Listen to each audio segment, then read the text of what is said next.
Hello，今日咧又同大家去講下 iFinch 裏面咧其中幾個嘅財務策劃分析嘅功能啦。咁首先咧，我哋而家進入去一個叫現金流先啦，即係 cash flow 啦。咁我哋而家入咗去咯。咁大家咧可以係輸入一啲唔同嘅金額啦。咁你除咗用一啲即係 keyboard 啦去直接輸入之外咧，亦都可以用翻每一格啦裏邊嘅下次序啦、上次序啦去調節翻嗰個金額嘅。咁當然啦，咁你亦都可以係即係隨意啦，即係輸入啦，用你個 keyboard。咁如果用呢啲嘅即係箭嘴嘅話咧，咁大家喺輸入上面咧就都會可以更加方便咁樣啦。咁另外啦，亦都介紹下呢邊啦，一啲唔同嘅一啲 icon 啦，其實咧都係一啲版面裏面咧一啲附屬功能嚟嘅。咁大家可以揀翻左右嘅箭嘴啦，可以睇翻嗰個功能頁嘅一啲嘅 hyperlink， 或者係我隱藏一啲 hyperlink 都得嘅。咁另外啦，下邊咧有儲存嘅功能啦，亦都有印製嘅功能啦。咁呢個咧係一個搜尋嘅功能嚟嘅。咁大家咧可以去撳翻呢個搜尋，咁就去咗一個資料管理嘅搜尋嘅一個功能頁啦。咁我揀選翻咁亦都去揀翻嗰個 record 啦，擺翻入去。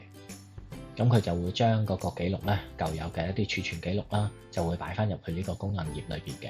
咁之前嗰個記錄如果係用中文啦，就係中文啦；如果係用英文咧，佢就係會擺翻英文嘅。咁但係如果話今次想用翻中文顯示嘅，冇問題嘅。咁喺呢邊啦，右上角呢度揀翻中文，咁佢就會用翻中文去顯示噶啦。咁另外啦，下面呢個交叉掣係咩意思咧？咁撳一撳佢啦。就其實開嚟咧清除翻而家版面上面嘅記錄啦，咁清除咗之後咧，我可以輸入翻一個新嘅記錄落去。咁下面咧仲有計數機啦，你如果想用計數機嘅功能咧，亦都可以喺呢度撳啦。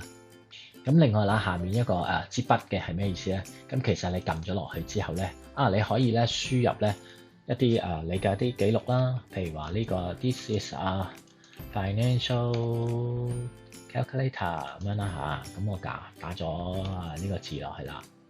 咁我打完之後咧，我落低啲，咁你就會見到咧呢個原來顧問記錄裏邊咧係可以係透過呢支筆啦，即係就可以打翻落去嘅。咁當然啦，我亦都可以我想清除翻，亦都撳翻呢個交叉掣，咁佢就會清除翻。咁另外啦，我又介紹下另外一啲嘅功能啦，譬如話係呢個全面財務分析啦嚇。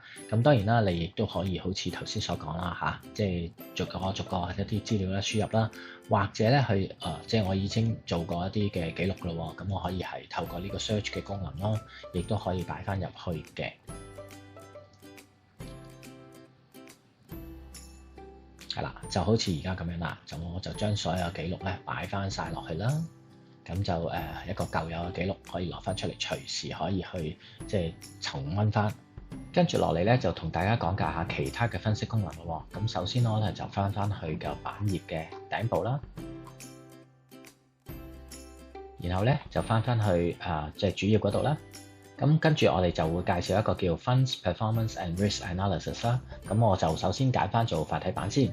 咁中文版咧就叫做基金表現及風險分析，咁我揀翻入去啦。入咗去之後咧，大家見到咧，其實個版面咧係有啲類似我哋強積金回報及分析嗰個功能嘅喎。咁裏邊嘅基金咧就可以即係大家可以自己自行輸入嘅，咁可以揀翻喺左邊啦，呢度嘅一啲嘅 icon。咁呢度咧就一啲即係單項嘅選項啦。咁手指而家見到噶啦，咁你撳翻入去之後，咁呢個版面咧就俾你做一啲選擇啦，似我哋嗰個強積金回報及分析功能嗰度咁樣揀就得噶啦。咁當然啦，一啲資料大家可以透過輸入資料呢個選項撳呢個 button， 入咗去之後咧，你就可以隨住你嘅自己嘅即係公司啦，或者你自己手上面一啲嘅基金嘅資訊，中文名英文名成立日期、評估日期，佢嘅成立至今至到佢啲唔同嘅年份裏邊一啲回報咧，大家咧就輸入翻去之後咧，就可以咧翻出版面。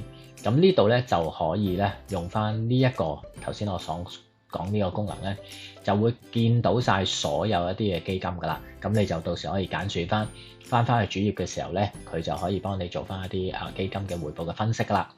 我哋再落低啲睇睇，咁就會見到咧呢個組合過去5年嘅投資分析嘅結果。好啦，而家咧我哋就睇下另外一個功能啦。我哋翻出主頁，咁呢個功能介紹咧就係叫做個人風險管理啊。咁我哋入到呢個個人風險管理先，之後咧就可以輸入翻唔同嘅資訊啦，包括佢嘅資產啦同埋開支嘅一啲金額。呢度咧我就好似之前咁樣去同大家介紹啦，咁插翻入一啲舊有嘅記錄入去，咁就方便去同大家去做一個講解咁樣啦。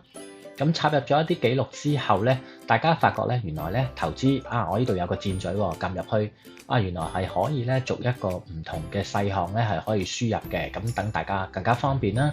咁當然啦，呢個嘅資料啦輸入晒之後咧，下邊咧要有啲唔同嘅説明啦，等大家咧用文字咧去理解翻究竟上面嘅計算咧係點樣去演繹啲資訊嘅。